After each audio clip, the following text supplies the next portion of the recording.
All right, we are started. Well, thank you both for joining us today for this Lunch and Learn. We are really excited to talk a little bit more about the WIC Dietetic Internship. What is this program? What does it do? What does it accomplish? And how can you be a part of it? So with that, I'm going to go ahead and share my screen with my presentation here. And we can just get Excuse me. going. All right. So my name's Lisa Clark. I'm the Dietetic Internship Coordinator for this program. I handle the day-to-day operations of all things Dietetic Internship. I also have Diana Kinsfather on the line. She is my supervisor and the previous Dietetic Internship Director, so she has lots of insight to this program as well. We are housed within the Maricopa County Department of Public Health here in Phoenix. And this picture here is actually our most recent cohort of 7 interns who just completed the program back in April. And almost half of these individuals have already passed the RD exam and are working as RDs, which is really exciting. Awesome. So today we're going to talk about what this program is, what you need to know about the MCD PhDI, what the eligibility requirements are for this program and how to apply, and then just a little bit more detail on the application process itself with time for questions at the end. Lisa, really quick, I can't see your screen. I'm not sure, Rob, if you're able to see her Yeah, I'm screen. able to. Yeah. Here, why don't I'll stop sharing and just try again just in case. Okay. Yeah. Teams can sometimes be a little bit funky. Did that do anything? No. Should I log off and log in? Yeah, try leaving and rejoining. We can pause. Okay. Okay, give me 1 second.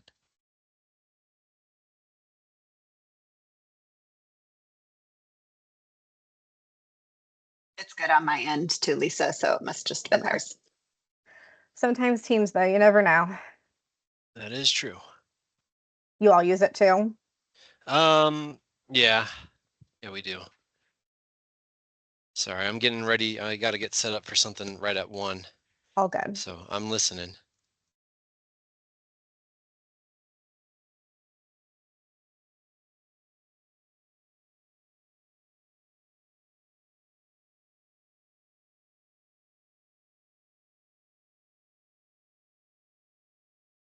All right, Maria, can you hear me?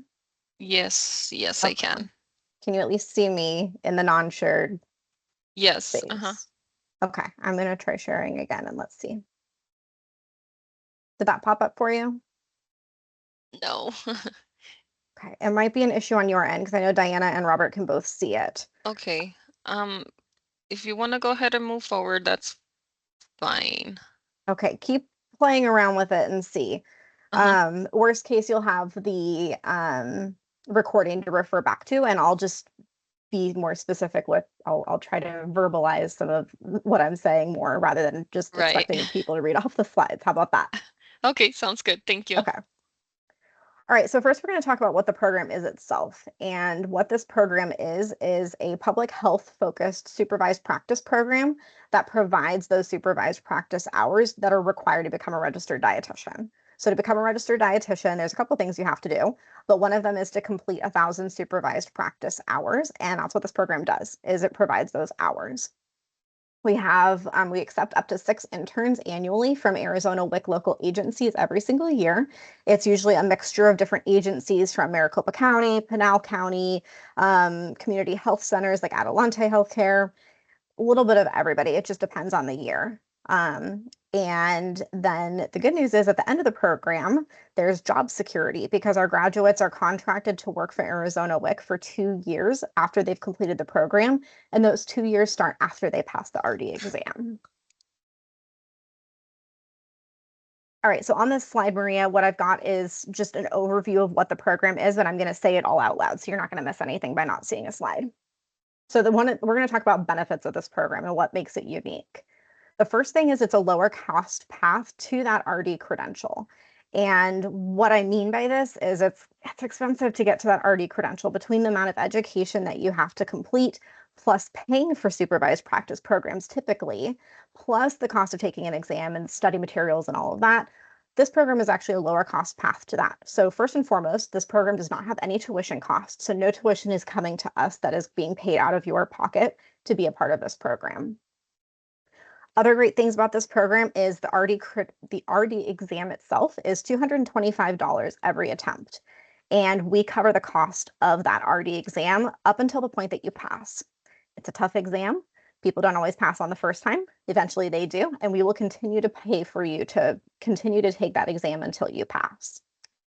And then, of course, those study materials, those can range in the several hundreds of dollars, depending on which study materials that you are interested in pursuing to study for the exam, and our program pays for those as well.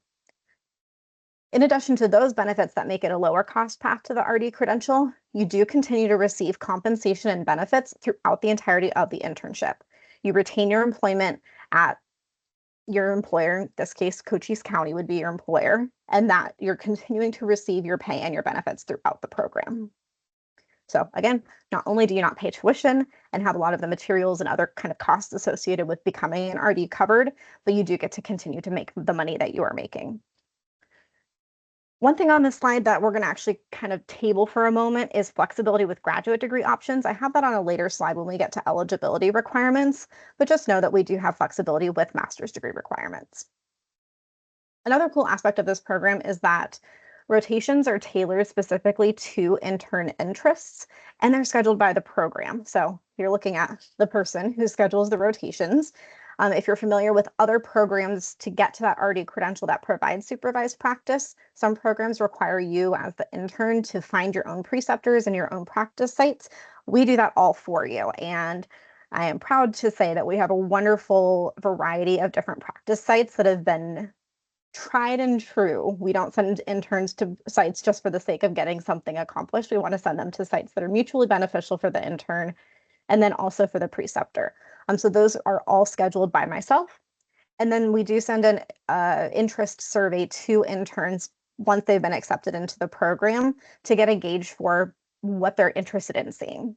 All interns will still complete clinical rotations, school district food and nutrition management rotations, and some public health rotations, but there's still other time that is committed to supervised practice. And so we want to know, are you interested in public policy? Are you interested in spending time in an outpatient oncology clinic and learning about cancer treatment? And really kind of gauging what you're most interested in and what you want to see the most and prioritizing those rotations for the interns. And then, of course, we're a supportive environment with dedicated staff. So I'm the full-time person who runs this program. Diana supports, and then we also have an assistant dietetic internship coordinator, Cassandra, who provides support as well. We're not a university. I'm not dividing my time between this and teaching classes. I am purely dedicated to supporting the interns in this program and making sure that they are the most successful. That's a little bit about what this program is. And now we're going to talk about eligibility requirements. There's kind of two situations here. Is you've heard about this program and maybe you're unsure of what you've heard and wanting to clarify what you've heard versus hearing this information for the first time. And honestly, either approach, I would say just come into this with a clean slate. We've made some changes recently as far as what our eligibility requirements are to simplify this process. And so if you've heard old information, throw it out. If this is the first time you're hearing this information, awesome. You're getting it at the most simplified, streamlined place in time. So as far as eligibility requirements go, there's really only 3 things that are required to apply to this program. First, we need a signed verification of completion of a didactic program in dietetics, which is a DPD verification statement. This is a verification statement that you've completed the specific type of undergraduate nutrition degree that is required to apply to this program, that DPD. We also need to know that you've completed at least 6 months of full-time employment with Arizona WIC prior to the application due date of January 15th. And then we have to know that you're currently employed at Arizona WIC, which clearly you are because you're here. And those are the only 3 eligibility requirements that you have to have in order to apply to this program. And what you can't see on this slide, if you can't see it still, is that I have it italicized that no master's degree is required to apply. And we're going to cover that, I believe, on the next slide here. I have one quick question. Yeah, and I don't know if you'll know the answer for this, but the degree that you need to get into the internship program, is that the same degree that would be needed for, like, say, a state approved nutritionist? Possibly not. Okay, so it might be different. It might be different. And I know at least for the in-state universities, I know at least at U of A for sure, they do have a bachelor's degree in nutritional science that is not the DPD, but there is a lot of overlap. So if there's ever a question about that, we're happy to meet with someone one-off and kind of look at where they're at and guide them in the right direction for where they might need to complete that DPD. Okay. Does that answer the question? Kind of. What if the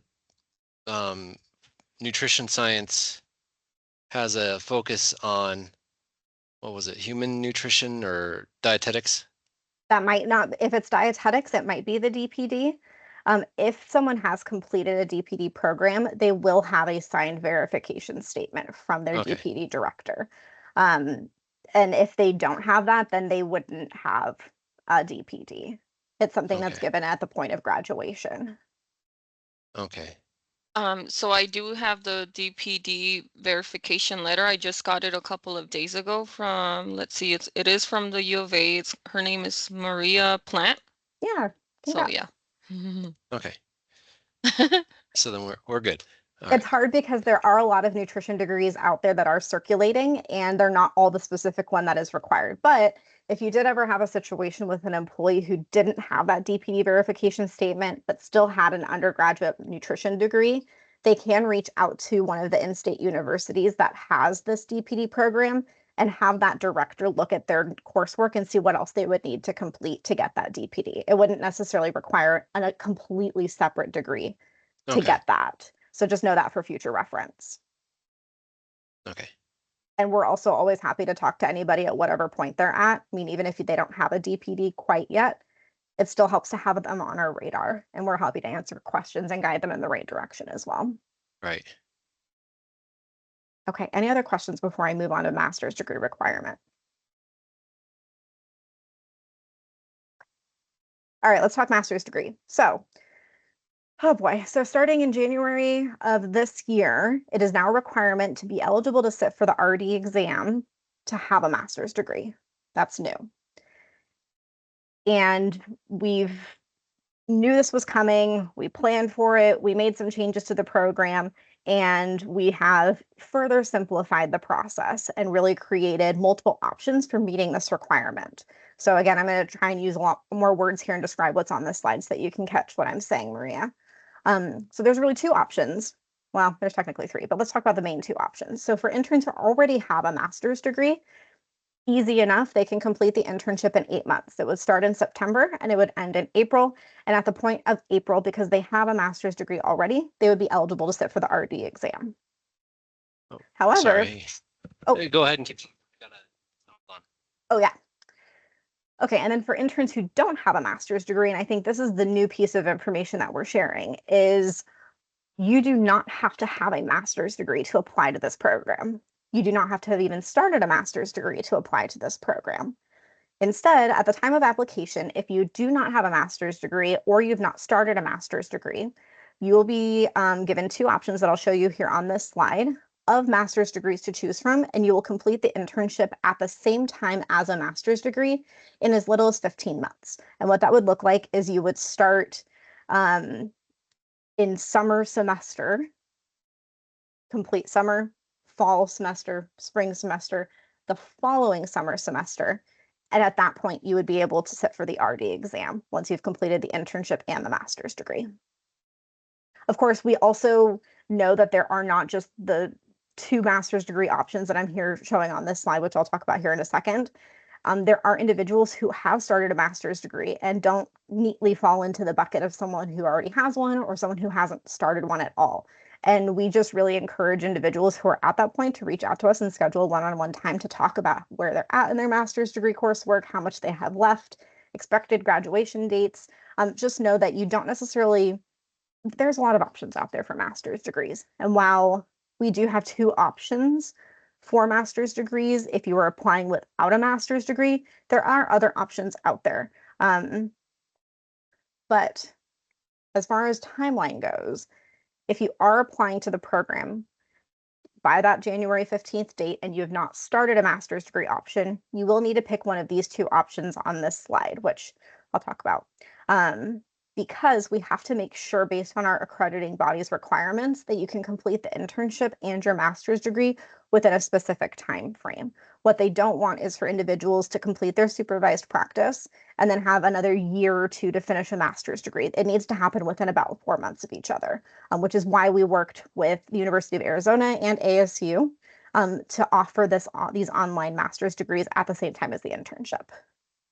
So if you are applying at the point that you apply, if you don't already have a master's degree started, you will have to pick from either the Professional Science Masters in Applied Nutrition from U of A or the Online Master of Science in Nutritional Sciences from ASU as your master's degree options. And again, those will be completed at the same time as the internship is. These are both online programs. They're both nutrition focused. They are separate as far as we are affiliated with them, but we are not partnered with them. So they do have their own separate tuition costs.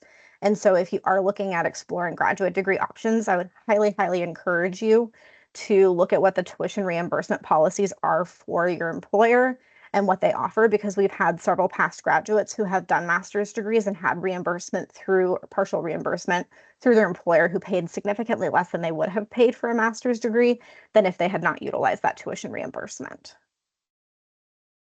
I will send these slides out as well at the end of this, and Maria, you'll be able to click into these links.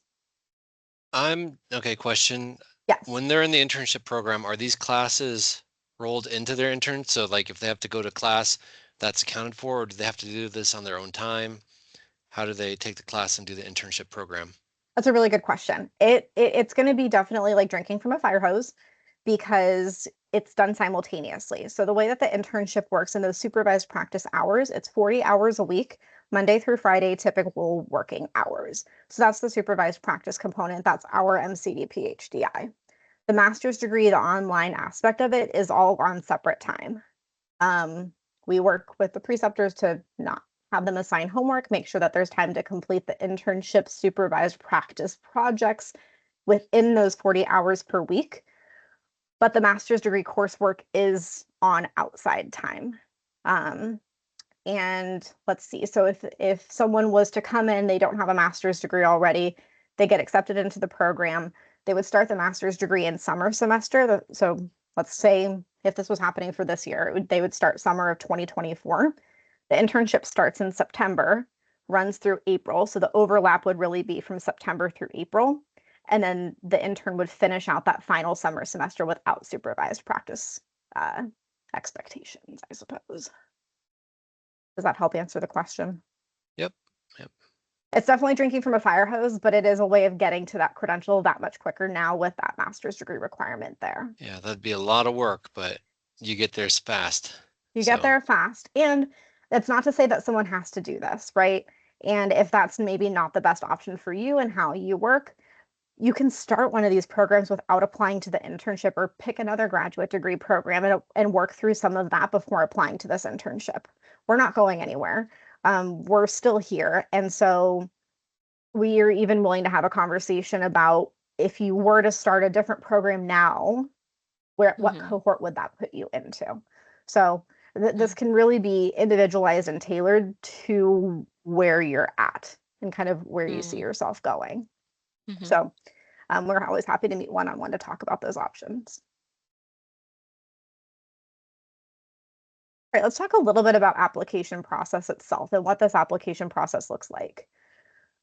So in the realm of dietetic internships and supervised practice, you may have heard the term DICAS, which is a centralized application system for applications. And the good news is our program does not use that. So it's one less application fee you have to pay. We don't have an application fee on our end either. So again, trying to keep in mind lower cost ways of getting to the credential, we're bypassing that and streamlining. We will accept applications by email directly to me beginning October 1st through the application deadline of January 15th at midnight. So the timeline as far as what this would look like is we will accept applications starting October 1st. Once you've met the eligibility requirements and you've compiled what's required for an application, which we'll talk about in the coming slides, you can send it to me. I will accept applications all the way up through January 15th. We review applications in January and February, interview in February, and then by March 1st, applicants will be notified of if they've been accepted, waitlisted, or rejected. It's very, very likely that applicants would hear before that deadline, whether they've been accepted or not, but that is the absolute latest date that they will find out. And of course, we need to know from those applicants whether they've accepted or not by March 15th.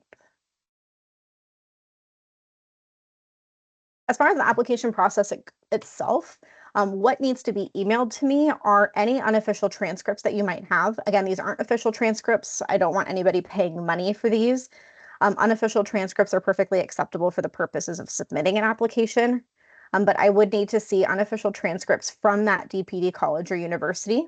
So that would be that undergraduate nutrition degree.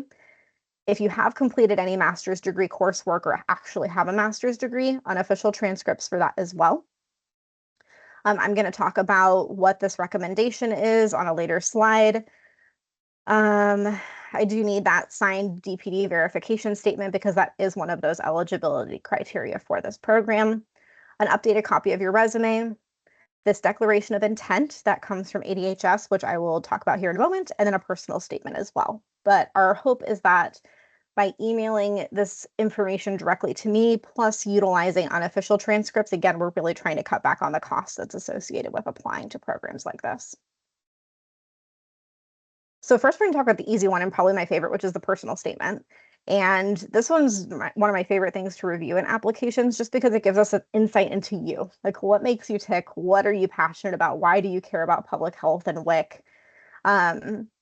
And the one thing I do want to mention on this slide, so the information on this slide, Maria, is just what should be included in a personal statement, and it is on our website, and you will get these slides as well. But the one thing I did want to bring up specifically on here is that if you do have a master's degree or have started master's degree coursework, please just mention where you're at in the process of completing that. And then, of course, if you have not started a master's degree, that's perfectly fine. It's not a requirement, right? So just stating that you've not started a master's degree, that's helpful for me to see in a personal statement. Let's talk about this recommendation because this is really, really important.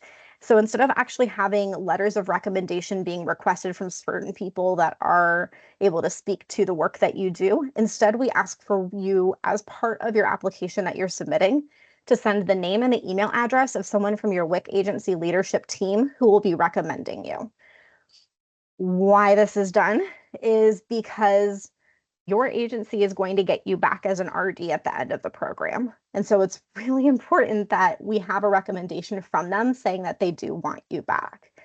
So this is something that they will get a form that they will then complete that tells us whether or not that they are in support of you continuing into this program and want you back as an RD. So it's one of those things where if you haven't already started talking about your interest in the internship with leadership, start having those conversations, make it clear that this is something that you're exploring because you have to have that agency support in order to get accepted into this program.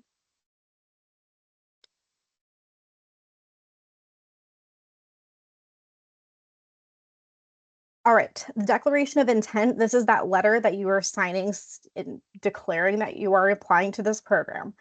It's a little bit more formalized because this ultimately does become a contract where you are, as by participating in this program, you are then contracted to work for Arizona WIC for 2 years after completion of the program. So it's a little bit more formalized, and this is available on our website. And then in the slides, you'll be able to click and see what that looks like. But it is just another formality of stating that you are applying and what that means. And that really covers most of what we were going to talk about today. Our website is rdn2b with the letter 2, number 2.com. And again, this slide has the QR code to that. You can find all of this information in probably a lot more detail than maybe you necessarily want to see on our website, including information about those specific graduate degree options if you are applying without a master's degree. And then also things about like what the schedule of the program looks like, what the specific rotation sites are, and all of that information. And then, of course, at the end of this, we've got my contact information. So any questions about this program, if you think of them later, can be directed directly towards me. I'm happy to answer questions. I'm happy to schedule one-on-one time just to talk about your individual situation and answer any questions that you might have. But hopefully it's clear at this point in the presentation that in order to apply, you only need 3 things. You need a DPD verification statement. You need to have worked for Arizona WIC for at least 6 months prior to that application due date of January 15th. And then you need to currently be working for Arizona WIC. Master's degree is not required. And if you apply to the program without a master's degree, you will need to select one of the ASU or U of A programs to complete at the same time as the internship. And I think that covers everything I had to talk about. So what questions do you all have? Okay, unfortunately I have to go. I have something at 1.